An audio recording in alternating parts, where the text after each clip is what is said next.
नमस्ते विद्यार्थियों। आज हम लोग बात करेंगे बौद्ध धर्म के संप्रदाय हीनयान और महायान के बारे में।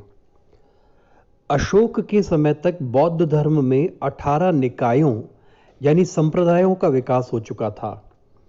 कनिष्क के समय तक इन निकायों या मतों का स्पष्टतः दो संप्रदायों में ध्रुवीकरण हो गया, हीनयान और महायान। हीनयानी अपने को मूल बौद्ध धर्म का संरक्षक मानते हैं और उसमें किसी भी प्रकार के परिवर्तन की संभावना को स्वीकार नहीं करते, जबकि महायानी संप्रदाय के अनुयायियों ने बौद्ध धर्म के प्राचीन स्वरूप में कुछ सुधार बिंदुओं का समावेश कर उसे अधिक उदार और लोकप्रिय बनाने का प्रयास किया। इस अर्थ में महायानी स्वयं को महायान यानी बड़े विमान का स्वामी मानते हैं और तिरस्कार रूप में दूसरे वर्ग के लोगों को हीन अर्थात छोटे यान या विमान का संवाहक मानते हैं।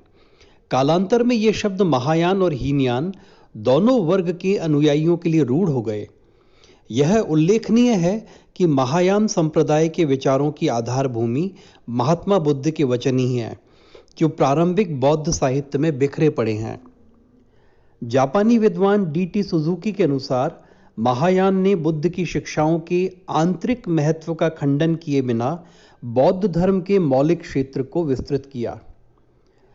इन दोनों के बीच के अगर अंतर को हम लोगों को समझना है तो हम लोग इन दोनों के बीच के अंतरों को निम्नलिखित बिंदुओं के आधार पर समझ सकते हैं। पहला अंतर, हीनयान के अनुसार आध्यात्मिक साधना के लिए भिक्षु जीवन ग्रहण करना अनिवार्य है, जबकि महायान के अनुसार साधारण उपासक और गृहस्थ भी अंतिम लक्ष्य निर्वाण को प्राप्त कर सकते हैं। आसान शब्दों में कहें तो हीनयान ये मानता है कि हम लोग भिक्षु बनेंगे तभी हम लोगों को निर्वाण प्राप्त होगा, जबकि महायान ये मानता है कि गृहस्थ और उपासक लोग भी अंतिम लक्ष्य निर्वाण को प्राप्त कर सकते हैं।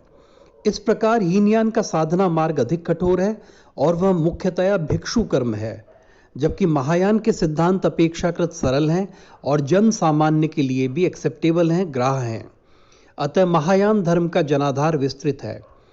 हीनयान शील और समाधि प्रधान है, जबकि महायान करुणा और प्रज्ञा प्रधान है। दूसरा अंतर, हीनयान के अनुसार साधना का लक्ष्य अरहत पद को प्राप्त करना है, यानी व्यक्तिगत निर्वाण को प्राप्त करना है। हीनयानी व्यक्तिगत बुद्धत्व का ही आकांक्षी होता है। हीनयान के अरहत के आदर्श से भिन्न महायान ने बोधिसत्व का आदर्श प्रस्तुत किया। अरहत की तरह बोधिसत्व केवल अपने निर्वाण का प्रयत्न नहीं करता, बल्कि उसका प्रयास यह रहता है कि अन्य प्राणी भी निर्वाण के पथ पर अग्रसर हों एवं समस्त मानवता को बुद्धत्व का लाभ हो। विश्व के कल्याण की कल्पना महायान बौद्ध धर्म की विशिष्टता है। बोधिसत्व स्वयं की मुक्ति के बाद भी अन्य प्राणियों को दुख से निवृत्ति दिलाने के लिए निरंतर प्रयत्न करते हैं। उनमें प्रज्ञा के साथ साथ करुणा भी होती है। तो महायान एक विशाल यान है जिसमें अनेक व्यक्ति आसीन होकर भवसागर के पार उतर सकते हैं। बोधिसत्व की स्थिति की प्राप्ति के लिए व्यक्ति को कुछ गुणों या उनकी पूर्ण या उच्चतम सीमा तक विकसित करना पड़ता है। गुणों की इन पराकाष्ठा या पूर्णता को पारमिता कहा जाता है। महायान ने बोधिसत्व के लिए 10 पारमिताओं का विधान रखा है, जो इस प्रकार हैं: दान, शील, सहनशीलता, मानसिक शक्ति, प्रज्ञा, ध्यान, उपाय, प्राणिधान यानी दृढ़ संकल्प, बल और ज्ञान। इन गुणों की प्राप्ति के लिए मनुष्य का भिक्षु बनना आवश्यक नहीं है। गृहस्थ अवस्था में भी मनुष्य इन गुणों की पारमिता को प्राप्त कर बोधिसत्व बन सकता है। तीसरा अंतर, हीनयानी महात्मा बुद्ध को अवतार नहीं मानते हैं, वे उन्हें एक महापुरुष के रूप में ही देखते हैं। महायानियों ने बुद्ध की लोकोत्तर एवं अति मानवीय रूप में कल्पना की तथा उन्हें ईश्वर तुल्य मानकर अवतार के रूप में प्रतिष्ठित कर दिया।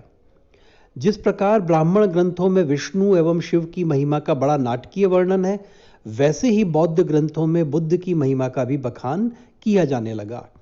महायानियों ने बुद्ध को पौराणिक देवताओं का सा स्वरूप प्रदान कर दिया।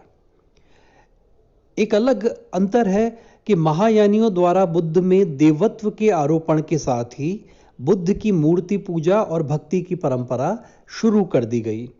महायान के विकास के साथ ही बुद्ध की मूर्तियां बनाई जाने लगी और बड़े भक्ति भाव से उनकी पूजा भी की जाने लगी।